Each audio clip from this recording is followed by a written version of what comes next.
লুঙ্গি পরে যদি সাইকেল থেকেও নামি, মানুষের জন্য আপন লাগে যে এটা তো আমার টাইপের গল্প না, কি কি বানাইছে এগুলা। আরে everyday is a good day, you are gonna bring out the fire. Siam Ahmed, a brand, something exclusive. জঙ্গলিটা কি আসলে অ্যানিমাল ট্রেন্ড? ঠিক আছে, স্পয়লার আমরা ডেফিনেটলি চাইবো না, বাট আপনার অভিজ্ঞতার জায়গা থেকে আপনি কি বলবেন? আমি কতটুকু আপনাকে ব্রুটালি বলতে পারবো বলেন? একদম বলেন, একবারে খোলাখুলি বলতে পারবো। হ্যাঁ হ্যাঁ, আপনি বলতে পারলে আমি নিতে পারবো। এবং আমি আরো ইজিলি, আমি জানি না এটা বলা ঠিক হবে নাকি, কিন্তু এবং এটা প্রথমবারের মতো এমন হয়েছে। গল্পের প্রথম যখন শব্দটা লেখা হয় তখন থেকে আমি রিলেটেড, তারও আগে থেকে রিলেটেড। ক্যারেক্টার প্লে করার সময় আমার কাছে মনে হয়েছে I really want to show the audience. একই সাথে একটা বুম হোক, 30-40% অফ দ্য মানি। এক দিনের মধ্যে কেন জানি মনে হলো যে আমার 10 বছর বয়স বেড়ে গেছে। একটা মিটিংয়ের ভিতরে আমার বাবা হার্ট অ্যাটাক করে। সিয়াম কেন তাকে বিয়ে করলো, এরকম একটা প্রশ্নও কিন্তু সামাজিক যোগাযোগ মাধ্যমে এসেছিল। আমি তখন খুব আনপলিশ ছিলাম, অনেক র ছিলাম। এখন একটা ইমেজ ক্যারি করতে হয় দেখে আমি অনেক কিছু বলতে পারি না। বিয়ে নিয়ে আমরা ডিসিশন নিয়েছিলাম যে fine, I will get married.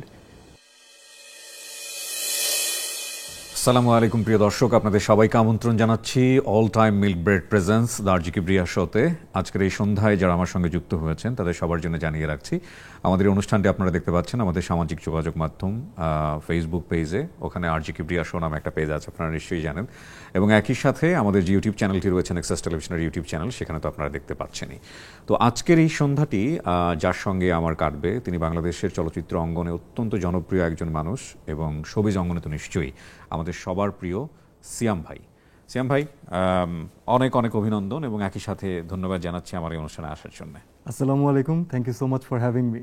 Thank you, আপনার সঙ্গে আমার বসার অনেক দিনের শখ ছিল। Same here, same here. So finally আমাদের বসা হলো, আলহামদুলিল্লাহ। ব্রেকফাস্ট, টিফিন কিংবা স্ন্যাক টাইমে মজাদার আয়োজন মানে অল টাইম ব্রেড। জঙ্গলি নিয়ে আমরা কথা বলবো। আপনার প্রত্যাশা এবং একই সাথে আপনার যারা দর্শক আছেন তাদের প্রত্যাশা, সবকিছু মিলিয়ে জঙ্গলি আসলে কতটুকু আমাদেরকে দেবে সেগুলো নিয়ে আমাদের কথা নিশ্চয়ই থাকবে। তার আগে আমার অনুষ্ঠানে আমরা চেষ্টা করি একজন মানুষের কমপ্লিট অটোবায়োগ্রাফি যতটুকু আনা যায়। তো সেই জায়গা থেকে আমরা একটু পরিবার নিয়ে জানতে চাইবো, আপনার বেড়ে ওঠা সবকিছু মিলিয়ে শৈশব। আমার জন্ম হয়েছে ঢাকাতেই, ঢাকা শাহজাহানপুর এলাকাতে। আমার আম্মা একজন গভর্নমেন্ট সার্ভিস হোল্ডার ছিলেন, উনি রিটায়ার করেছেন। উনি হাউস বিল্ডিং ফাইন্যান্স কর্পোরেশনে ছিলেন, দীর্ঘদিন সততার সাথে চাকরি করেছেন।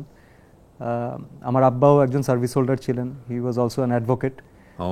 উনি উত্তরা মোটরসে ছিলেন, সেও 35 ইয়ার্স জব করে জাস্ট রিসেন্টলি রিটায়ার করেছেন।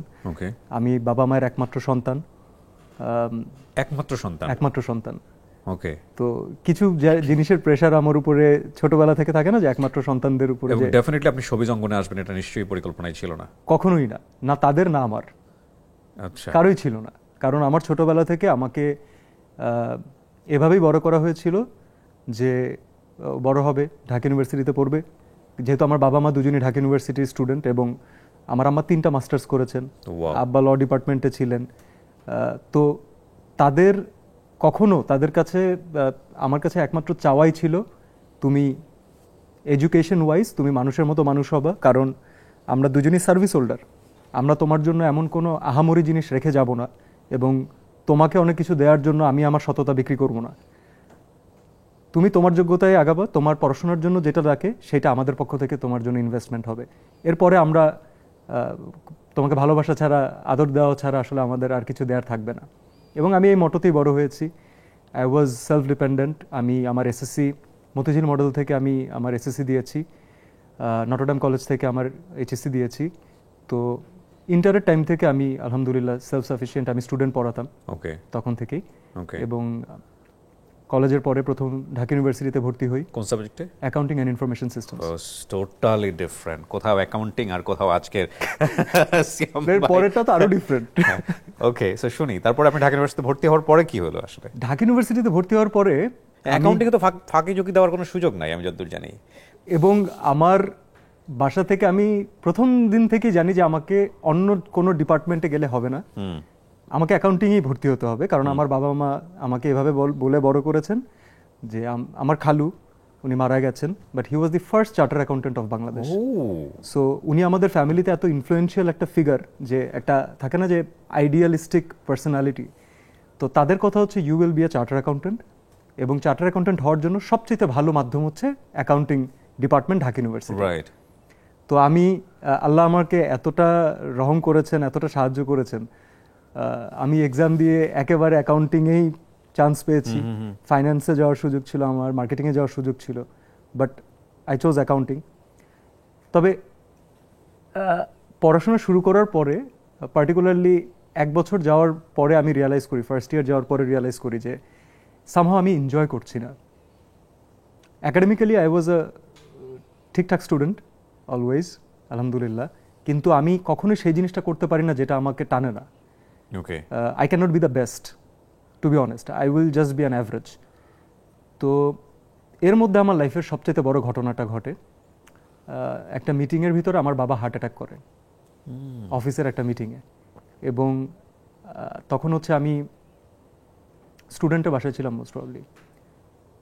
তো তখনও তো আমি একেবারেই ইয়াং, আমার ফার্স্ট ইয়ার স্টুডেন্ট, তিনটা টিউশনই করছি, নিজের টাকা নিজে আর্ন করছি, স্কলারশিপ পাচ্ছি, সো পড়াশোনার কোনো খরচই নেই। কিন্তু উইদিন আব্বাকে নিয়ে যখন হসপিটালে দৌড়াদৌড়ি স্টার্ট হলো, আব্বা কখনো আমাদের সাথে শেয়ার করতেন না যে, বাবারা থাকেন না যে তার অ্যাকাউন্ট কোথায় কোথায় টাকা রাখা আছে, না আমার সাথে না আম্মার সাথে, কারোর সাথে এইভাবে শেয়ার করতেন না। তো অল অফ আ সাডেন আমি এক দিনের মধ্যে কেন জানি মনে হলো যে আমার 10 বছর বয়স বেড়ে গেছে, ওই আব্বাকে নিয়ে হসপিটালে ঘুরতে ঘুরতে। And he had to face a terrible mistreatment, I would say. হসপিটালের দোষ ছিল, তারা আমাকে জানিয়ে দিয়েছিলেন যে ইট ইজ আওয়ার ফল্ট, আপনি লিগ্যাল অ্যাকশন জানতে পারেন, কিন্তু আমাদের ভুলের কারণে আমরা আমাদের লাস্ট স্টেপ ট্রাই করছি। তো তখন হচ্ছে তাকে লাস্ট স্টেপ হিসাবে যে শকটা দেয় সেটা দিয়েছে, ওটা আমার সামনে দিয়েছে। আম্মা যেহেতু এটা ফেস করতে পারবেন না, এবং আব্বুর এখান থেকে ফেনা আসছে, আমি ফেনা মুছে দিচ্ছি, আমি কাঁদতেছি, আমি জানি না আমি কি করব, আমি আম্মাকে কি বলবো। কারণ একজন ডাক্তার যখন আপনাকে বলে যে আমার মনে হয় আপনার ফ্যামিলি মেম্বারদেরকে খবর দেওয়া উচিত, এটা যারা ফেস করেছেন তারা খালি জানেন এটার মর্ম কি। All of a sudden, right, মানে হুট করে, বাবা তো সুস্থই ছিলেন। ভাই আমরা সকালবেলা একসাথে নাস্তা করেছি, আমি আমার ক্লাসের জন্য বের হয়ে গেছি, আব্বু অফিসে চলে গেছে, অ্যান্ড আমি বিকালবেলার ঘটনা বলছি। সবার জন্যই লাইফ কিন্তু এরকমই। তো এর জন্য বারবার বলি, অডিয়েন্সকেও বলি, যে যাদের কাছে এখনো আছে তারা সেটাকে ইউটিলাইজ করুন, ঠিকঠাক মতো আঁকড়ে ধরুন, ভালোবাসার কথাগুলো বলুন, শেয়ার করুন। এনিওয়েজ বেশি দুঃখের স্টোরিতে চলে না না, it's right, it's a part of life, আমরা লাইফ নিয়ে কথা বলছি। রাইট। সো কি হলো, উনি সার্ভাইভ করলেন? আব্বা একেবারে লাস্ট মোমেন্টে আলহামদুলিল্লাহ হি কেম ব্যাক। আমার মনে হয় আমার আম্মার দোয়া, she is a very pious woman. আব্বা করলেন, সার্ভাইভ করলেন, কিন্তু ওই মিসট্রিটমেন্টের কারণে আব্বুর একটা পার্শিয়াল প্যারালাইজড হয়ে গিয়েছিল তখন। তো তখন আমি অনেক সময় পেয়েছি আব্বুর সাথে, যেহেতু আমার কোনো ভাই বোন নাই। এবং ওই সময় আমি কেন জানি আব্বু যখন একটু রিকভার করা স্টার্ট করলেন, তখন আমি আব্বুকে শেয়ার করেছিলাম যে, আব্বু আমি মনের ভিতরে এমন কোনো কথা রাখতে চাই না যেটা আমি ভাবি শেয়ার করলে বেটার হতো তোমার সাথে, আমি আফসোস রাখতে চাই না। তো আমার এই পড়াশোনাটা কেন জানি আমার ভালো লাগতেছে না, আমাকে টানতেছে না, তবে আমি ছেড়েও দিতে চাচ্ছি না, আমি I just want to give it a try. তো আব্বু তখন ইশারায় জিজ্ঞেস করেছিল যে তুমি কি করতে চাও, কি পড়তে চাও? তো তখন আমি বলেছিলাম I always wanted to be a lawyer, a barrister. তো আব্বু আমাকে সবসময় হয় না যে একটা পুশ করা, সেই পুশটা এক একজন বাবা মা এক একভাবে করে। আমার আব্বা আমার ভিতরে ছোটবেলা থেকে এমন একটা কনফিডেন্স গ্রো করে দিয়েছে যে nothing is impossible for you. এখন ডিপেন্ড করে তুমি কতটা হার্ড ওয়ার্কিং, তার উপর ডিপেন্ড করে তুমি সেই জায়গাতে কোথায় যাবা, কতটুকু যাবা। কিন্তু কেউ যদি তোমাকে কখনো বলে যে না এটা তোমার জন্য না, আরে তোরা পারবি না, তুই পারবি না, এই লাইনটা, this is not for you, you can do everything. Right. তো আমার আব্বা আমাকে ওই অবস্থাতেই বিছানাতে শুয়ে শুয়ে আব্বু আমাকে একটা থামস আপ দেখিয়ে বলেছেন, তোমার মনে হলে তুমি পড়ো, জীবন তোমার, আমরা তো সারা জীবন থাকবো না, তুমি তোমার লাইফ নিয়ে থাকবা, তোমার ফ্যামিলিকে নিয়ে থাকবা, তো তুমি কি সে হ্যাপি থাকবা তুমি জানো। আমার আব্বা খুব ভালো গান গাইতেন, এখনো গায়। আমার সবসময় মনে হতো যে আব্বু মনে হয় খুব ব্রিলিয়ান্ট একজন সিঙ্গার হতে পারতেন। এত ছোট বয়সে সংসার ধরতে হয়েছে তার ভাই বোনের প্রেশার ছিল, তার বাড়ি থেকে সে একমাত্র ঢাকায় এসেছেন, পড়াশোনা করছেন, বাড়িতে টাকা পাঠাচ্ছেন, লোকটা না পারে নাই। কিন্তু আগারটু গোরা সে কর্পোরেট মানুষই না, সে একটা শিল্পী। তো আমার আব্বু যখন গুনগান করে রাত্রেবেলা গান গাইতো, আমাকে ছোটবেলা থেকে প্রচুর মান্নাদের গান শোনাতেন, বারি সিদ্দিকীর গান শোনাতেন। তো আমার খুব মনে হতো যে আমার আব্বা তো টিভিতে যারা গান গায় তাদের থেকে ভালো গান গায়, এ তো শিল্পী মানুষ, এ বাসায় কি করতেছে, অফিসে কি করতেছে। তো ওই আফসোসটা যেটা আমার আব্বার রয়ে গেছে, সেই কারণে ওই আফসোসটা আর আমার মধ্যে আব্বা থাকতে দেয় নাই। সো ফাইন, আপনাকে মানে পুশ করলে আপনি লতে পড়লেন পরে? পড়েছি, এবং কেউ যেন কোনো ভুল এক্সাম্পল না পায়, আমি 6 মাস অ্যাকাউন্টিংও পড়েছি, ল পড়েছি, আমি রাতের, এবং স্টুডেন্টও পড়িয়েছি, because I was going through financial difficulties back then. Right. So law আপনি পড়লেন পাবলিক ইউনিভার্সিটিতে পড়ার পাশাপাশি অন্য কোথাও নিশ্চয়ই গোপনে? হ্যাঁ, এটা ছাড়া তো দুটা সম্ভব গ্রাজুয়েশন বাংলাদেশে করা যায় না। না, যায় না, রাইট, ট্রু। সো সো আপনি ল পড়লেন কোথায়? আল্লাহর রহমতে আমার ইউনিভার্সিটি অফ লন্ডনে যেহেতু আমি ল পড়ছিলাম ওকে, এক্সটার্নাল স্টুডেন্ট হিসাবে, তো ওইটা তখন আর প্রেশার হয়নি আমার জন্য, কারণ ম্যাক্সিমাম স্টুডেন্টই ওখানে একটা গ্রাজুয়েশন করেই আসে। রাইট। তো 6 মাস পড়ার পরে আমি দেখলাম যে আমার 2 জায়গাতে রেজাল্ট ড্রপ হচ্ছে। ওহো। তো আমি বললাম যে না, this can not be the thing, I have to be best at least one. Right. Then আমি সবার সাথে কথা বলে, আমার আম্মা, শি ওয়াজ নেভার হ্যাপি, 3 মাস কথাই বলেনি আমার সাথে প্রপারলি। ঢাকা ইউনিভার্সিটির অ্যাকাউন্টিং সাবজেক্টে চান্স পেয়ে ওইটাকে গিভ আপ করে দেয়া। হ্যাঁ, বাট আমি তাদেরকে এটা বোঝাতে তখন সামর্থ্য হয়নি, বাট এখন আশা করি তারা রিয়েলাইজ করেন যে I finish my education from university of London, and then I went to university of Northumbria in Newcastle, one of the top law schools in the world. Masters করার জন্য? না, বারেট ল করার জন্য, বিপিটিসি। ওকে। এবং আলহামদুলিল্লাহ আমি আমার বিপিটিসি কমপ্লিট করলাম, এবং আমি কুইন্স অ্যাওয়ার্ড পেলাম। So I was the only one ওই ইউনিভার্সিটিতে ওই বছর, আর লাস্ট 40 ইয়ার্সের বাঙালিদের ভিতরে প্রথম। সো আপনার তো ওখানেই থাকার কথা, প্রথম কথা হচ্ছে এইটা। দ্বিতীয় কথা হচ্ছে যে তখন পর্যন্ত আমি যদি ভুল না করে থাকি, সবিজ অঙ্গনে আপনার বোধহয় আনাগোনা নাই, নাকি টুকটাক কাজ করে ফেলছেন? না না না, আমি তার আগে, আমি চলে যাওয়ার আগে আমি তখন নাটকে ওয়েল স্ট্যাবলিশ ছিলাম।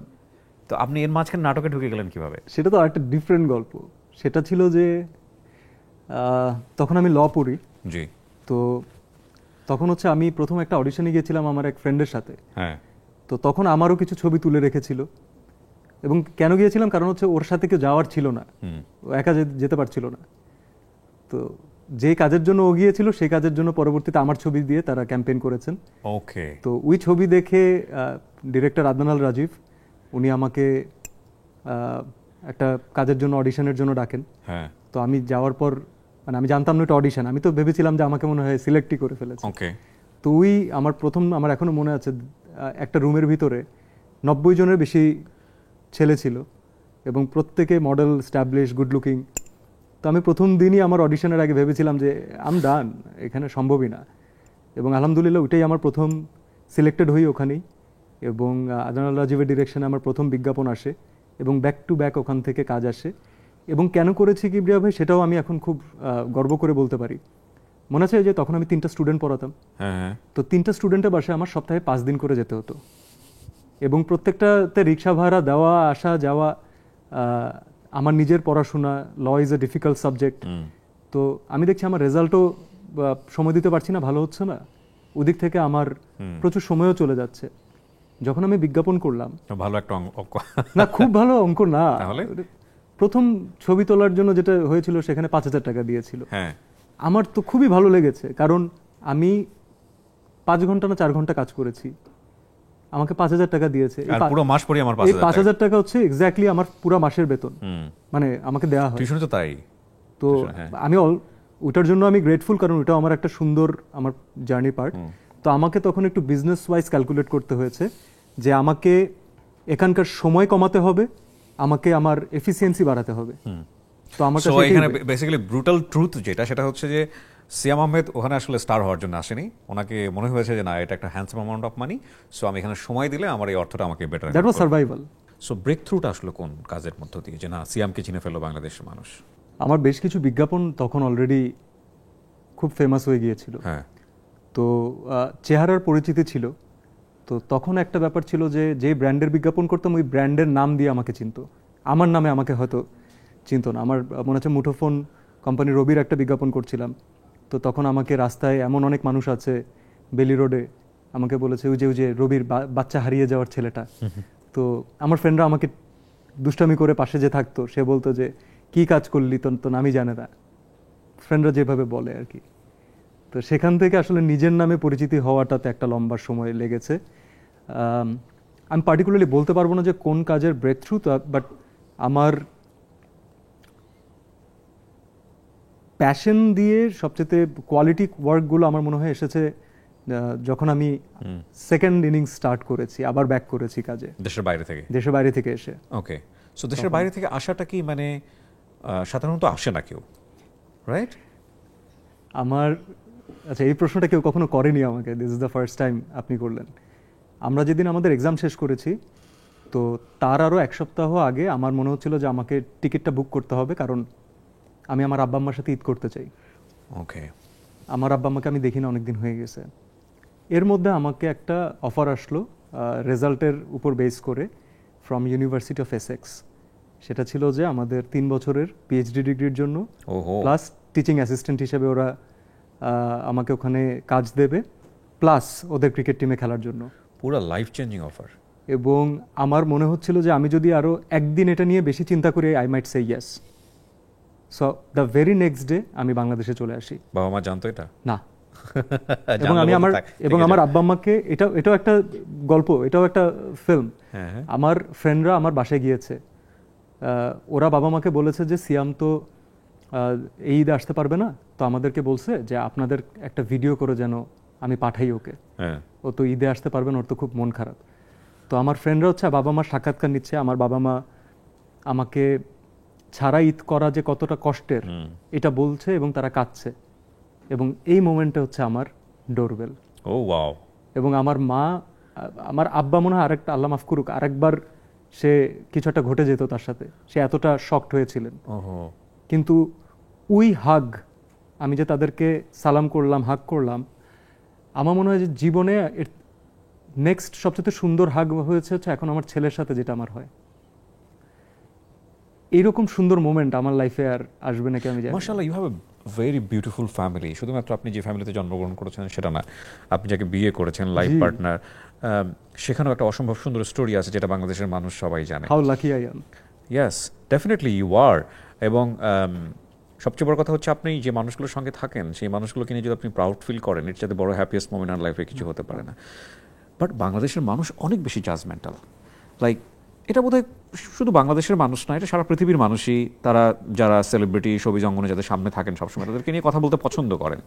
এবং আপনার বিয়ের পরে আপনাকে বিভিন্ন রকমের টিকা টিপ্পণী করা হয়েছে, বিভিন্ন রকমের এ ধরনের কথাবার্তা অনেক সময় বলা হয়েছে। আপনি খুব বোল্ডলি বিষয়গুলোকে ফেস করেছেন। আমি একটু লাভ স্টোরিটা জানতে পারি, আপনাদের পরিচয়টা হয় কীভাবে ঘটলো আসলে? আমি যখন ল পড়া স্টার্ট করি আর কি, আমার ওয়াইফের যে বড় বোন, সে হচ্ছে আমার ফ্রেন্ড অর্পিতা। তো ওই সূত্রেই ওদের বাসাতেই দেখা, ওদের বাসার ছাদেই দেখা। এবং তাও একটা অদ্ভুত কারণে, যে আমরা ওদের বাসায় একটা দাওয়াত ছিল, তো হঠাৎ করে দেখি যে ওর বোন কান্নাকাটি করতেছে, কেক কাটবে ওর সামথিং কিছু একটা, কোন একটা ইভেন্ট ছিল তখন, কান্নাকাটি করছে। কাঁদতে কাঁদতে দেখলাম যে ভিতরে চলে গেছে। মানে আমরা তো গল্প করছি, তো আমি জিজ্ঞেস করলাম ওকে যে মানে ওকে ডাক দে, সবাই এখানে বসা।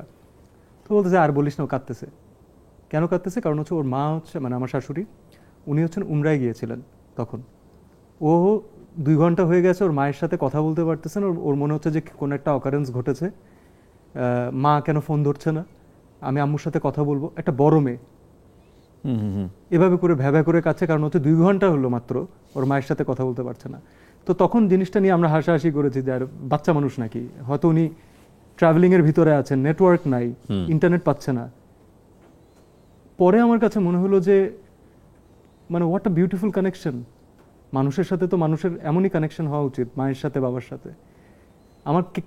আমি একেবারে জানি না আমার কেন সফট কর্নার কিভাবে জন্মেছে, কেন জন্মেছে, but I had tremendous respect for her from that day.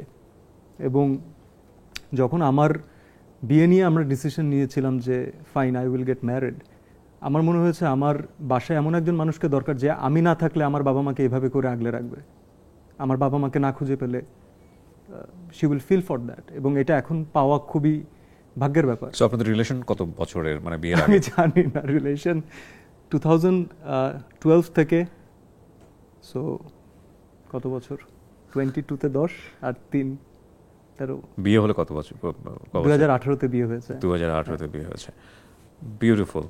এবং আপনার বিয়ের পরে একটা বোধহয় আপনার দিক থেকে এরকম একটা কমেন্টস আমরা শুনেছিলাম যে আমি যখন সিয়াম ছিলাম না তখন তুমি আমার পাশে ছিলা। সো মানে সিয়াম কেন তাকে বিয়ে করলো এরকম একটা প্রশ্নও কিন্তু সামাজিক যোগাযোগ মাধ্যমে এসেছিল। এটা আমাকে কোনো একটা ইন্টারভিউতে জিজ্ঞেস করেছিল মেবি, তো ওখান থেকে কোট করেছে যে ইট ওয়াজ আ ফ্যাক্ট। আপনারা এখন যাকে দেখছেন he is a very refined version. The clothes that I wear, the way I talk, it's very calculated, right? এটা অনেক পলিশড একটা ভার্সন আই উড সে। একদিনে আসেনি, সময় লেগেছে। আমি তখন খুব আনপলিশ ছিলাম, অনেক র ছিলাম। তো দ্যাট ইজ মোর মি। এখন একটা ইমেজ ক্যারি করতে হয় দেখে আমি অনেক কিছু বলতে পারি না। আমি I don't like to say bad things, I don't like to সোয়ার। আমার মনে হয় যে এই ইন্টারভিউটা অথবা আমার যে কোনো একটা কথা যদি 10 জন মানুষ দেখেন, এটা আমার উপরে একটা খুব বড় রেসপন্সিবিলিটি যে তাদেরকে খারাপ না হোক, অ্যাটলিস্ট পজিটিভ কিছু ছড়ানো, সেখানে তাদের মেন্টালিটিতে যেন এফেক্ট করে পজিটিভলি, সেটা করা। বাট তখনকার ভার্সনটা কিন্তু একেবারে আলাদা ছিল। That was more me, I think. এবং কেউ যদি ওই ভার্সনটাকে পছন্দ করে তাহলে এই ভার্সনটাকে তো এমনি পছন্দ করবে। Then I am sorted for life. আলহামদুলিল্লাহ। না, ডেফিনেটলি আলহামদুলিল্লাহ। So give us some suggestion যে বিয়ে করার ক্ষেত্রে অন্তত কোন কোন বিষয়গুলো দেখা উচিত? No suggestions, no suggestions, no suggestions. Give some tips, like থাকে না সংসারে সুখী হওয়ার জন্য এই বিষয়গুলো খুব ইম্পর্টেন্ট। সুখী অসুখী ভাই এগুলো তো কোনো মানুষই সবসময় সুখী থাকে না, রাইট? কেউ মানে ইটস নট অল মানে bed of roses every time. আমরা তো এমন পার্সপেক্টিভ দিই কারণ আমরা ভালো মোমেন্টগুলো শেয়ার করি। এখন যখন আমার ওয়াইফের সাথে আমার একটা মন কষাকষি হচ্ছে তখন কিন্তু একটা ছবি তুলে আমরা পোস্ট করি না, দুজন করা উচিত না। ওই পজিটিভ জায়গা থেকে আমার এতদিনে একটা ছোট রিয়ালাইজেশন আছে যে বাকি সব কিছু পরে, কিন্তু ওই মানুষ যদি অ্যাজ এ হিউম্যান বিং আপনার পার্সোনালিটিকে রেসপেক্ট না করতে পারে, ট্রু, রেসপেক্ট অ্যাজ ইন এমন না যে আপনাকে সালাম দিয়ে দাঁড়ায় থাকবে, মানে she can be your friend, right? আপনাকে, আপনি যখন থাকবেন না, that person will defend you, true, she will stand up for you, she will raise her voice for you and vice versa. যদি এইটা হয় তাহলে আমার কাছে মনে হয় যে এই রিলেশনশিপটার আরও অনেক কিছু দেয়ার আছে, অনেক কিছু পাওয়ার আছে। Everything starts with respect. একজন পুরুষ মানুষ, আমি আমার জায়গা থেকে বলতে পারি, আমি যখন সারাদিন কাজ করি, আমি বাসায় ব্যাক করার পরে I want to go back to someone যে আমাকে আমার ফেইলারগুলোকে নিয়ে অ্যাকসেপ্ট করছে, যে আমাকে আমার ফ্রাস্ট্রেশন নিয়ে অ্যাকসেপ্ট করছে, আমার চেষ্টাকে অ্যাপ্রিসিয়েট করছে, যে বলছে যে this is nothing for you, you can do it anyway. Next day is good day. আরে every day is a good day, you are gonna bring out the fire. ঘুমাও, rest নাও, সকালে উঠতে হবে তাড়াতাড়ি। আলহামদুলিল্লাহ। Yeah, that's fine. Beautiful realization, definitely. এই টপিকের উপরেই আমি ঘন্টার পর ঘন্টা কথা বলতে পারি, কিন্তু আমার আপনার সম্পর্কে আরো অনেক সাইড জানার আছে। আপনি চলচ্চিত্রে পা রাখলেন, এটাও কি কোইন্সিডেন্ট নাকি শখ ছিল আসলে? না, শখ ছিল না। আমার অ্যাক্টিংয়েই তো কোনো প্রাতিষ্ঠানিক শিক্ষা ছিল না, শখ ছিল না। ভাই অ্যাক্টিং করব আমি, অথবা আমি যে অ্যাক্টিংকে প্যাশনেটলি করব, নট ফর মানি, সেটা আমার মধ্যে এসেছে যতদিন আমি অ্যাক্টিং করিনি, যতদিন দেশের বাইরে ছিলাম ততদিন। ওকে। ওই সময় আমার কাছে রিয়েলাইজেশন হয়েছে যে আমি হয়তো নিজের প্রয়োজন থেকে কাজ করেছি, কিন্তু আমি এমন কিছু দর্শক নিজের অজান্তে বানিয়ে ফেলেছি যারা আমার উপর এক্সপেক্ট করে, যারা চায় যে আমি ভালো কাজ করি, যারা চায় যে আমি দেশে ব্যাক করি, যারা আমাকে আবার পর্দায় দেখতে চায়। এখনকার এই এত দেনা পাওনার যুগে একজন মানুষ আপনাকে ফিল করছে, আপনাকে ইনবক্স করছে, আপনার পছন্দ যারা করে তারা বলছেন যে আপনি কবে আসবেন ভাইয়া, অনেকদিন দেখি না আপনাকে, আপনার কাজ দেখি না। সেটা 10টা মানুষ হতে পারে, 20টা মানুষ হতে পারে। তখন না ফার্স্ট টাইম আমাকে হিট করলো যে this was such a big responsibility and I was not serious about it. Then যখন আমি ব্যাক করলাম, আমি আমার রেজাল্ট দিল, তখন আমি আবার আমার বাবার কাছে গেলাম। আমার আব্বা তখন আমাকে বলছিল যে তুমি কোন চেম্বার জয়েন করবা, বিকজ এটা তোমার, তুমি তোমার সিনিয়রকে যত ওয়াইজলি চুজ করবা তোমার ক্যারিয়ার ওয়েটা ওইভাবেই আগাবে। তো তখন আমি কিছুদিন প্র্যাকটিসও করেছি, প্রথম কিছুদিন চেম্বার করেছি, এবং আমি ফাইনালি আমার বাবাকে বলেছি, আব্বু আমি জানি না আমি সাকসেসফুল হব কি হব না, কিন্তু আমার খুব আফসোস থাকবে যে আমি যদি এই মানুষগুলোর জন্য, আমার যারা পছন্দ করেন কাজ, তাদের জন্য একটু ট্রাই না করি এবং একটা টাকার হিসাব ছাড়া ট্রাই না করি, I think I deserve this shot. আব্বু সেড, কতদিন ট্রাই করবা বলো তুমি, প্রবলেম নেই, পড়াশোনা শেষ করছো, তোমাকে তো এখন কিছু বলতেও পারবো না, রেজাল্ট করে আসছো, বকা দিব যে খারাপ রেজাল্ট করছো, তাও হচ্ছে না, করো। আমি বললাম 1 বছর সময় দাও, দেখি না কি হয়। এই 1 বছর আমি কখনো টাকার দিকে তাকাইনি, আমি শুধুমাত্র কাজ করতে চাইছি, মন থেকে কাজ করছি, যারা আমাকে ভালোবাসছে তাদের কথা চিন্তা করে কাজ করছি, এবং আল্লাহ তাআলা আমাকে এত ভালো ফিডব্যাক দিয়েছেন আলটিমেটলি মানুষের কাছ থেকে, এত ভালো, মানে এটা তো উনি উসিলা ক্রিয়েট করে দেন কোনো না কোনোভাবে। তো আমাকে আর কখনো মনে হয় না অন্য কোথাও তাকাতে হয়েছে এরপরে। কিন্তু দিন শেষে মানি টক্স, রাইট? অবশ্যই। আর সবচেয়ে বড় কথা হচ্ছে যে এখানে আপনার জন্য বিষয়টা আরো বেশি মানে কম্পেয়ারেবল, লাইক যেই একাডেমিক ক্যারিয়ার আপনার, সেখান থেকে আপনি কোন জায়গায় যেতে পারতেন, সেই জায়গা থেকে আপনি রিভার্স করে এমন একটা জায়গায় আপনি আসলেন যেখানে আপনার স্বপ্নও ছিল না। সো আপনি সেটাকে আবার প্যাশন এবং প্রফেশন হিসেবে নেওয়া শুরু করলেন। সো সব কিছু এখানে, লাইক আপনাকে মানুষ ভালোবাসছে সেটাও যেমন ইম্পর্টেন্ট, একই সাথে কম্পেয়ার করলে ইকোনমিক দিকে কতটুকু সাস্টেনেবল সেটা নিশ্চয়ই আপনার চিন্তা ছিল, নাকি সেটার কোনো অ্যান্সার ছিল না? যখন ওই হয় না যে আপনি প্যাশনের দিকে যখন দৌড় দিবেন হঠাৎ করে, তখন ডানে বামের জিনিসগুলো একটু পরে হিট করে, ফার্স্টে কিন্তু হিট করে না, রিয়েলিটি হিট করতে একটু টাইম লাগে। It's the adrenal rush, it's all about the রাশ। যখন এই ক্যালকুলেশন এসেছে তখন আমি ধীরে ধীরে ক্যালকুলেট করলাম যে আচ্ছা, সো এটা হলে এটা হবে, এটা হলে এটা হবে, কিন্তু কখনোই আমি দুইটা জিনিসকে এক পাত্রে রাখতে পারলাম না। সামহাও যেই কাজ করতে আমার ইচ্ছা করে সেই কাজ মাঝে মাঝে পপুলার ডিমান্ডে থাকে না, যেটা পপুলার ডিমান্ডে থাকে আমি জানি যে আমি সেটা পারি, অথবা আমি চেষ্টা করলে সেটা ভালো করতে পারবো, সেটা আমার সবসময় করতে ইচ্ছা করে না, একঘেয়েমি লাগে। তো আমি দেখলাম যে এইভাবে করে I can never balance content, quality and quantity. Quantity যদি না হয়, I will not earn money, right, survive করা ডিফিকাল্ট। তাহলে আমাকে কি করতে হবে? আমাকে অল্টারনেটিভ ক্রিয়েট করতে হবে, right. So then I started investing on my own brand, আমার ব্র্যান্ডে, যে okay fine, I will make Siam Ahmed a brand, something exclusive, okay, যেটা আমি অ্যাভেলেবেল করতে চাই না, আমি খুব চুজ করতে চাই, আমি আমার কাজ নিয়ে খুঁতখুঁতে হতে চাই, ভাল লাগে না 2 বছর কাজ করব না। এইটাতে কিবরিয়া ভাই আমি একটা এত সুন্দর রাস্তা আল্লাহ তাআলা আমাকে বের করে দিয়েছেন। আই হ্যাভ আলহামদুলিল্লাহ, I have insane amount of endorsements. Okay, insane amount of endorsements in Bangladesh market, I would say. So এটা আপনার বেটার, মানে বলা যেতে পারে ব্রেড অ্যান্ড বিয়ার্ড।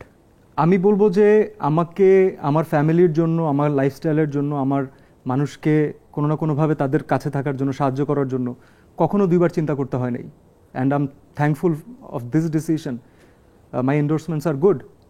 যে মোমেন্টে আমি এন্ডোর্সমেন্টের দিক থেকে সর্টেড হলাম, সেটা পারতাম না যদি আমি আমার ব্র্যান্ড বিল্ডিংয়ে যদি আমি আমার টাইম না দিতাম। এক্স্যাক্টলি। সো আমার যতটুক চেষ্টা, জ্ঞান, সেটাকে আমি ইনভেস্ট করলাম এখানে, রিফাইন করার ট্রাই করলাম, অ্যাভেলেবিলিটি কমানোর ট্রাই করলাম। তারপরে গিয়ে আমার মনে হলো now I can choose my contents, now I can choose my script. আমরা জংলি নিয়ে কথা বলতে চাই, এবং জংলির আমি কিছু ক্লিপ দেখার সুযোগ পেয়েছিলাম সামাজিক যোগাযোগ মাধ্যমে, যেটা দেখে আমার চোখ বড় বড় হয়ে গিয়েছে যে who is he, this is Siam Ahmed. এত চমৎকার। আমার পুরো ছবিটা নিশ্চয়ই দেখা হয়নি, সুযোগও নাই, আসবে নিশ্চয়ই খুব শীঘ্রই, খুব তাড়াতাড়ি আসছে। হ্যাঁ, এবং জংলিটা কি আসলে অ্যানিমাল ট্রেন্ড? না। আচ্ছা, আপনি কি ঠিক আছে, স্পয়লার আমরা ডেফিনেটলি চাইবো না, বাট আপনার অভিজ্ঞতার জায়গা থেকে আপনি কি বলবেন? আমি কতটুকু আপনাকে ব্রুটালি বলতে পারবো বলেন? একদম বলেন, একবারে খোলাখুলি বলতে পারবো? হ্যাঁ হ্যাঁ, আপনি বলতে পারলে আমি নিতে পারবো। আমি জানি না যে দর্শক জাজ করে ফেলবেন নাকি। আমি এই কথাগুলো আসলে শেয়ার করা হয় না, তো এগুলো হয় যে সিনেমা আসার অনেকদিন পরে হয়তো এটা নিয়ে কথা হয়, মানুষ যখন দেখে। জংলির আমাদের গল্পটা আমাদের কাছে কিন্তু অলমোস্ট 3 ইয়ার্সের আগের হান্ট করা, এবং আমরা এটা হান্ট করেছি হচ্ছে বেসড অন ট্রু ইভেন্টস। ওকে। এবং আমি আরও ইজিলি, আমি জানি না এটা বলা ঠিক হবে নাকি, কিন্তু একেবারে চাঞ্চল্যকর একটা ঘটনা, যেটা নিউজ পেপার থেকে আমাদের ফার্স্ট অ্যাটেনশন হিট করে, দেন হচ্ছে সোশ্যাল মিডিয়াতে আসে, ওখান থেকে হচ্ছে এটার গল্পের বুনন শুরু হলো। ওকে। এবং আমি এটাও বলতে পারি যে সেটা কিন্তু আমাকে রিলেটেড না। ওকে। আমার মনে হলো যে এই গল্পটা যদি আরও আগায়, সিনেমার জন্য না, আপনার বাস্তবতা এবং ফ্যান্টাসির একটা অদ্ভুত মিশ্রণ দরকার। কারণ আমি অনেক ধরনের সিনেমা করেছি, আমি নিজে যে ধরনের সিনেমা পছন্দ করব ব্যক্তিগতভাবে দেখার জন্য, সেটা পাবলিকের ম্যাস পিপল কন্টেন্ট নাও হতে পারে, True. কিন্তু আমার টেস্ট না ভাই অনেক ডাইভার্সিফাইড। আপনি আমাকে ফেস্টিভ্যালের সিনেমাতে বসালেও আমি সুন্দরভাবে দেখে হ্যাঁ, এটা করতে পারবো, ম্যাস সিনেমাতে বসাবেন আমি উঠে শীষ দিতে পারবো। হ্যাঁ, আমি এই টাইপের অডিয়েন্স। দুইটা চিন্তা করে আমি দেখলাম সিনেমা হলে আমার সবসময় ভাল লাগে হচ্ছে শীষ দেওয়ার সিনেমা। আমার ভাল লাগে সবসময় যেখানে অডিয়েন্স রিয়্যাক্ট করছে। ঈদের সিনেমা আমি কোনো পার্টকে বোরিং করতে চাইনি, কারণ সিনেমার first intention is two entertain, right? মেসেজের জন্য তো পোস্টাল সার্ভিসেস আছেই। ওই রিয়েল ইভেন্টকে যখন আমরা ধীরে ধীরে গ্রো করানো স্টার্ট করলাম, যখন একটা শেপ নেওয়া স্টার্ট করলো, তখন একটা ক্যারেক্টারের দরকার হলো, যেই ক্যারেক্টারটাকে আপনারা এখন দেখছেন সোশ্যাল মিডিয়াতে অনেক কথা হচ্ছে, জঙ্গলি যে ক্যারেক্টারটা।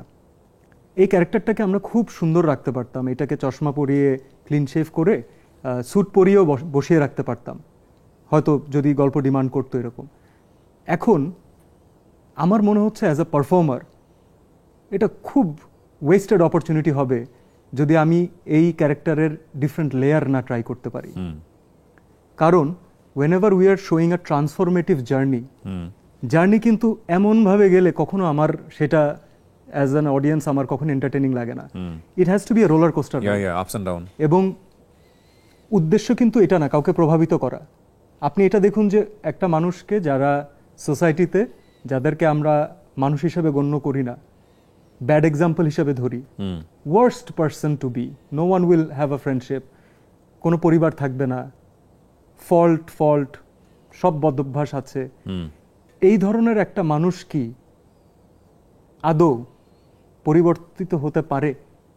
এবং যদি কেউ পরিবর্তন করে তাহলে সেই ফোর্সটা কত পাওয়ারফুল, সেই ভালোবাসার শক্তি কত বেশি। এবং সেটা আমার মনে হয় সেই হিসাব নিকাশ এই দুনিয়ার না, সেটা অন্য দুনিয়ার কোনো ক্যালকুলেশন। তো আপনি একটা মানুষকে এই রাইট দেওয়ার পরে তার কাছ থেকে যদি আবার সব কিছু ছিনিয়ে নিয়ে যান, সোসাইটির দোহাই দিয়ে, আইন ব্যবস্থার দোহাই দিয়ে, এই মানুষটা তখন কি নিয়ে বাঁচবে? সিএমের কথাগুলো বুঝতে হলে আপনাদেরকে সিনেমাটা দেখতে হবে ডেফিনেটলি। তো আপনার অভিনয় করতে গিয়ে আপনি নিজে কতটুকু মনে করেছেন যে এটা একটা ভালো কাজ হচ্ছে? আমি যেই সময় থেকে বেশ গল্পের প্রথম যখন শব্দটা লেখা হয় তখন থেকে আমি রিলেটেড, তারও আগে থেকে রিলেটেড ওকে এই ফিল্মের সাথে। এবং এটা প্রথমবারের মতো এমন হয়েছে, কারণ আমি অলমোস্ট 3 ইয়ার্স গ্যাপ নিয়েছি যে আমি যতক্ষণ পর্যন্ত কনভিন্স না হব আমি সিনেমা করব না। অনেকের রিকোয়েস্টে অনেক কাজ করেছি, অনেক সময় আরেকজনকে সেভ করতে গিয়ে অনেক কাজ করেছি। হয় এটা কাজ করতে গেলে এমন হবেই, আপনি রিকোয়েস্টে অনেক শো করতে হয়, আপনাকে অ্যাটেন্ড করতে হয়। আমি আমার রিসেন্ট টাইমসে পড়া, লাস্ট আই উড সে 3-4-5 ইয়ার্সের ভিতরে পড়া, this is the most intriguing, most heartfelt story আমার, যেটা একেবারে ডিরেক্টলি আমাকে হৃদয়ে কোথাও না কোথাও যে আঘাত করছে। আমার খুব মনে হচ্ছিল যে আমি যদি এই ছবি নাও করি, অ্যাক্টিং নাও করি, অন্য কেউ যদি করে, আই ওয়ান্ট টু সি যে হাউ পিপল রিয়্যাক্ট। ওকে, ঈদে আসছে এটা, রাইট। এবং দ্যাটস ওয়াই আমি বলি যে এই গল্প, এটা আমার অ্যাক্টিংয়ের জন্য না। পরিচালক কে? এম রাহিম। ওনার জন্য এটা মানে কেমন কাজ, মানে কততম কাজ এটা? এটা ওনার দ্বিতীয় কাজ। ওকে। তবে তার সাথে আমি এর আগেও অনেক কাজ করেছি। আমার প্রথম ছবি পোড়ামন 2, তখন উনি চিফ অ্যাসিস্ট্যান্ট ডিরেক্টর ছিলেন। আমার তারপরের ছবি দহন, রায়হান রাফির সাথেই ব্যাক টু ব্যাক, এবং আমাদের সেম টিম ছিল, রাহিম ছিল সেখানে। রাহিম অনেক বছর ধরে ইন্ডাস্ট্রিতে কাজ করছে অ্যাসিস্ট্যান্ট ডিরেক্টর হিসাবে, সাকিব ভাইয়ার সাথে প্রচুর ছবি করেছে, কমার্শিয়াল জনরা বিলং করে। ওকে ও নর্মাল একটা সিচুয়েশনকে খুব স্টাইলিশ ওয়েতে প্রেজেন্ট করতে পারে, এটার ক্রেডিবিলিটি, যেটা ম্যাস পিপল খুব পছন্দ করবে। এই ছবির জন্য আমি মনে করি রাহিম ব্রোক এভরিথিং। ওর নিজের আগের রেকর্ড ভেঙে দিয়েছে, ওর কষ্ট হোক, স্যাক্রিফাইস হোক, ওর ইমোশনাল প্রেজেন্টেশন হোক, he became a different person. আমরা চাই আপনার কথাগুলোর প্রতিফলন হোক দর্শকদের কাছে, এবং একই সাথে একটা বুম হোক। কেন বলছি, আমাদের আসলে সিনেমাতে আমাদের পপুলার সিনেমার ঘাটতি আছে, এবং শুধুমাত্র পপুলার সিনেমার ঘাটতি না, পপুলার ফিগারদেরও অনেক ঘাটতি। আমরা মেগাস্টার বলতে একজনকেই বুঝি আমাদের ইন্ডাস্ট্রিতে। আপনার এই যে এত বছরের কাজ করার অভিজ্ঞতা জায়গা থেকে আসলে সমস্যাটা কোথায় মেগাস্টার হয়ে ওঠার? মাল্টিপল মেগাস্টার নিয়ে তো আমাদের ইন্ডাস্ট্রি একসময় লিড করেছে, এখন হচ্ছে না কেন? কোথায় প্রবলেম আসলে? পারবে না এখন ভাইয়া। কেন? মেগাস্টার বানানোর জন্য সিঙ্গেল স্ক্রিন থাকতে হয় যে কোনো ইন্ডাস্ট্রির। I am talking about megastar. আপনি যদি সাউথ চিন্তা করেন, আমরা ভালোবেসে অনেককে মেগাস্টার বানিয়ে ফেলি, সুপারস্টার বলে ফেলি, but what is the real definition? সাউথের জন্য Rajinikanth is the megastar. True. For Bollywood Shahrukh Khan became the megastar, right? যে আইকনিক ফিগার্স। হলিউডে মেগাস্টার কনসেপ্টটা হয়তো অনেকে অ্যাভেঞ্জার্স ফিল্ম রিলেটেড চিন্তা করবেন, আবার অনেকে চিন্তা করবেন Daniel Day Lewis, right? Depends. আবার আমার পছন্দ ফর্সে রায়ান গজলিং এর কাজ ইয়াংদের ভিতরে, কিন্তু he is not a megastar. যখন কোনো ইন্ডাস্ট্রি, পার্টিকুলারলি আমাদের যতটুকু আমার ক্ষুদ্র ধ্যান ধারণা, এই সাউথ এশিয়ার এই রিজিয়নে সিঙ্গল স্ক্রিন হচ্ছে মেগাস্টার তৈরির ফ্যাক্টরি। যে ইন্ডাস্ট্রিতে সিঙ্গল স্ক্রিন বন্ধ হয়ে যায়, ওই ইন্ডাস্ট্রি মেগাস্টার দেওয়া বন্ধ করে দেয়। আপনাকে ওই মানুষদের ভেতরে ঢুকতে হবে, তাদের ভালোবাসা নিয়ে আসতে হবে, যারা আসলেই তাদের কষ্টের টাকা দিয়ে সিনেমা দেখে এবং এন্টারটেনমেন্ট পারপাস নিয়ে দেখে, যে sole purpose is to get entertained, be entertained. সেটা আমাদের এখানে একেবারে কমে গেছে। এখন multiplex is a main thing. মাল্টিপ্লেক্সের হিসাব নিকাশ আলাদা থাকে, multiplex is more content driven. তবে ওই উন্মাদনা, আমি সাকিব ভাইকে অনেক অ্যাপ্রিসিয়েট করি, আমি তার সামনাসামনি তাকে বলেছি, কারণ 20 ইয়ার্স ধরে সে কিন্তু সিঙ্গল স্ক্রিনের ওই যুগটা পার করে এসেছেন। এটা ট্রু। আমি শিওর যে সাকিব ভাই যদি এখন স্টার্ট করতে হতো, তার স্ট্র্যাটেজি আলাদা হতো। He will be a star anyways, but তার স্ট্র্যাটেজি আলাদা হতো। সাকিব ভাই তার ফ্যান ফলোয়িং যেখান থেকে ক্যারি করেছেন, আমার মনে হয় যে কোনো আর্টিস্টের জন্য it's a blessing. He has a fantastic fan following. তার মানে আমরা বলতে পারি যে time consuming is a big fact. Because আপনি যদি ইন্ডাস্ট্রিতে 15, 20, 30 বছর ইজ এ লম্বা আছে অনেকেই, ধরে যদি কোনো না কোনোভাবে টিকে থাকতে না পারেন, তাহলে মেগাস্টার হওয়ার পসিবিলিটি ইজ ডিফারেন্ট। টিকে থাকা কিন্তু মেগাস্টার বানায় না ভাই। মেগাস্টার বানায় হচ্ছে আগের সব কাজকে বিট করে নতুনভাবে আসা। রাইট। এবং সাকিবের সব ছবি কিন্তু পপুলার না, সব ছবি কিন্তু সুপারহিট না, কিন্তু ধারাবাহিকতা ছিল অবশ্যই, এবং সে বারবার তার নিজেকে সময়ের সাথে সাথে পরিবর্তন করেছে, প্রমাণ করেছে। ট্রু।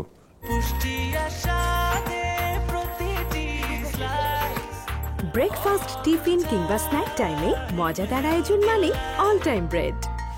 আমি আমার স্ক্রিপ্টিং লেভেলে আরো সময় ইনভেস্ট করতে চাই। আমি যেই ভালোবাসা, যেই অদ্ভুত সুন্দর ফিলিং আমি পেয়েছি এই গল্পটা তৈরি করতে, দেখেন ভাই, ছবি ওয়ার্ক করা না করা, box office, this is a different game. আমি আমার কাজটা করে দিয়ে এসেছি, আমি ইনফ্যাক্ট এখনও হয়তো আমার কাজই করছি, I am promoting my film maybe, but কথাগুলো তো আমার ভিতর থেকে আসছে। এই ছবিটার জন্য, এই ছবিটার গল্পে যতটুকু বিশ্বাস করে আমি এগিয়েছি, এই একটা কারণে আমি ক্যারেক্টার প্লে করার সময় আমার কাছে মনে হয়েছে I really want to show the audience. সেটা কিভাবে দেখাবো আমি জানি না, আমি গল্পটা জাস্ট দেখাতে চাই তাদেরকে। এই অনুভূতি না অন্য সিনেমার জন্য আমার এখনো হয়নি। এইবার কেন জানি হচ্ছে যে আমি গল্পটা দেখাতে চাই। আমারটা দেখা লাগবে না, আমি কি করলাম বাদ দেই, বাট সবাই কি করলো, এর টিমটা কি ট্রাই করলো, ইন্টেনশন কি ছিল, দ্যাট ইজ মোর ইম্পর্ট্যান্ট। এবং এটা অনেক সময় লেগেছে, কারণ আমাদের নাম্বার 1 প্রতিবন্ধকতা এই মোমেন্টে ইজ স্ক্রিপ্টিং লেভেল। সেখানে আমরা টাইমও স্পেন্ড করি না, সেখানে আমরা ইনভেস্টও করি না, হাইলি পেইড জবও না এটা, যে কারণে আমরা নতুন ভালো দুর্দান্ত স্ক্রিপ্ট রাইটার পাই না। যে কারণে আমার মনে হয় আমাদের স্ক্রিপ্টিং যদি হয়ে যায় 50% or 60-70% ইজ ডান। আর বাজেটিংয়ের কথা আমরা বলি না, যে আমাদের ইন্ডাস্ট্রি বাজেট সাফার করছে, অনেক বড় বাজেটের কাজ আমাদের আসে না। বাজেট তো তখন হিসাব হবে যখন আপনি আপনার মার্কেট ক্যাপ সাইজ বড় করতে পারবেন, যেটা হচ্ছে না। আমাকে যদি এখন 2.5 কোটি টাকা দেওয়া হয়, তাহলে আমাকে আমার গল্পের প্রেজেন্টেশন ওই 2.5 কোটি টাকার মধ্যেই বেস্ট ওয়েতে দিতে হবে। তো সেটা কি কোথায় ঘটবে? সেটাও কিন্তু স্ক্রিপ্টিং লেভেলেই ঘটবে। স্ক্রিপ্টে হেলিকপ্টার থেকে নামার শট রাখা যাবে না, কারণ ওইটা আমার 2 দিনের 3 দিনের শুটিংয়ের খরচ বাড়াবে। তো আমি ওইভাবেই করেই করব যে আমি লুঙ্গি পরে যদি সাইকেল থেকেও নামি, মানুষের যেন আপন লাগে। সো জঙ্গলির এই ক্যারেক্টারকে আমরা এভাবেই ডিজাইন করেছি। আমরা জানতাম আমাদের বাজেট কত, and this is gonna be ইনশাল্লাহ this is gonna be a profitable project for the producer, because we have already recovered 30-40% of the money. How? Through smart endorsements. আমরা আমাদের গেটস ওপেন করেছি। আমরা স্ক্রিপ্টিং লেভেল থেকে জানতাম যে আমাদের কোন কোন জায়গায় এন্ডোর্সমেন্ট পসিবল এবং ফোর্স ফিট যেন না হয়। ওকে। আমাদের এই টিমটা এত ইয়াং একটা টিম, আমার খুবই ভালো লেগেছে। ওরা আগে থেকে ডিটেইল আমরা দেখেছি যে কোথায় কোথায় দিলে সিনেমার গল্পেতে কোনো ব্যাড ইম্প্যাক্ট পড়বে না, এবং কোনটা mandatory. Okay, got it. So সিনেমার মধ্যে এন্ডোর্সমেন্ট হয়েছে, রাইট, বাট সেই জিনিসটা আমরা সাধারণভাবে কোথায় করি, সিনেমা বানানোর পরে করি, right, which is a wrong আগে step. থেকে করেছে, Right. So beautiful thing. আমার মনে হয় এই প্রমোশনটাই আসা উচিত। যদিও আমার রাইট নাও একটা ছবির কথা মনে পড়ছে, বিরুদ্ধ সম্ভবত ছবিটার নাম, এটা বলিউডের একটা ছবি ছিল, অমিতাভ বচ্চন অভিনয় করেছিলেন। সেখানে আমি দেখেছিলাম যে এত চমৎকারভাবে গল্পের মধ্যে এন্ডোর্সমেন্টকে ব্লেন্ড করা যায়, অসাধারণ। সেটা হয়েছে এই ছবিতে। অ্যান্ড উই অনেস্টলি এটা কেন বললাম সেটাও বলি, ভালো সিনেমা তখন হবে যখন ভালো প্রডিউসাররা সাহস করে সামনে আসবে, right, because they are the investors. আমি আমার প্রডিউসারকে যদি সেফ সাইডে না রাখি, তাকে শুধুমাত্র তার ইনভেস্টেড টাকাটাও যদি ব্যাক করতে পারি, that's also safe side for now. সেটা করার পরেই কিন্তু সে আমাকে ইমিডিয়েটলি, আমার সাথে করুক, যার সাথেই করুক, immediately he will take another decision যে আমি আরেকটা ইয়াং টিমের উপর ইনভেস্ট করতে চাই, ট্রু, আমি স্ক্রিপ্ট রাইটিং আরো সময় দিতে চাই, because True. This worked.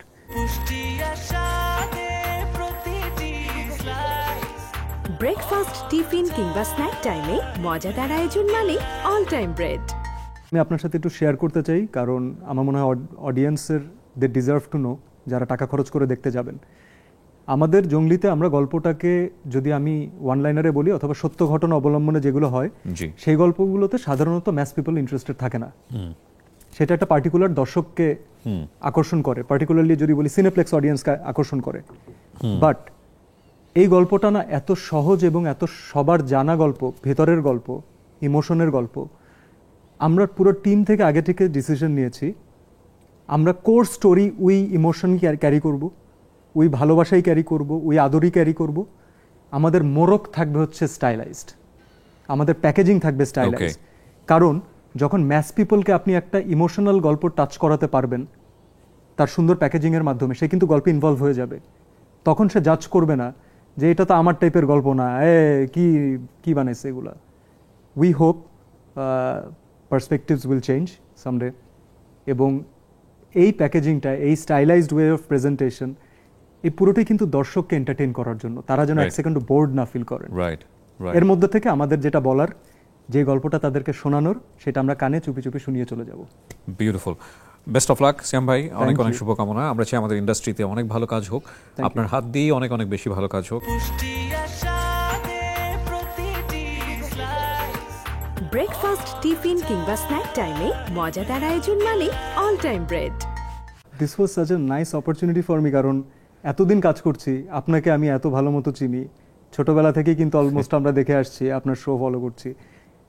And আমার সবসময় মনে হতো আপনার সাথে আমার একদিন কথা হবে, Okay, শোতে না, আলহামদুলিল্লাহ। আমার সবসময় মনে হতো আপনার সাথে আমার বাইরে কথা হবে, কিন্তু আলহামদুলিল্লাহ। সামহাও আশা করি আমরা বাইরে কথা বলে এর থেকে আলাদা বলতাম না, exactly, that's me actually, that's me. So thank you for having thank you, জি থ্যাংক ইউ, ভালো থাকবেন, অনেক অনেক শুভকামনা থাকবে আসসালামু আপনার জন্য। ওয়ালাইকুম আসসালাম। দর্শক, এই ছিল আমাদের আজকের আয়োজন। যারা সিয়ামকে চেনেন খুব কাছে থেকে চেনা এবং স্ক্রিনের চেনা, সে চেনার মধ্যে খুব একটা পার্থক্য নেই। আজকের এই অনুষ্ঠান শেষে আমি শুধু এতটুকুই বলতে পারি, সবাই অনেক ভালো থাকুন। আজকের মতো এই পর্যন্ত, আসসালামু আলাইকুম।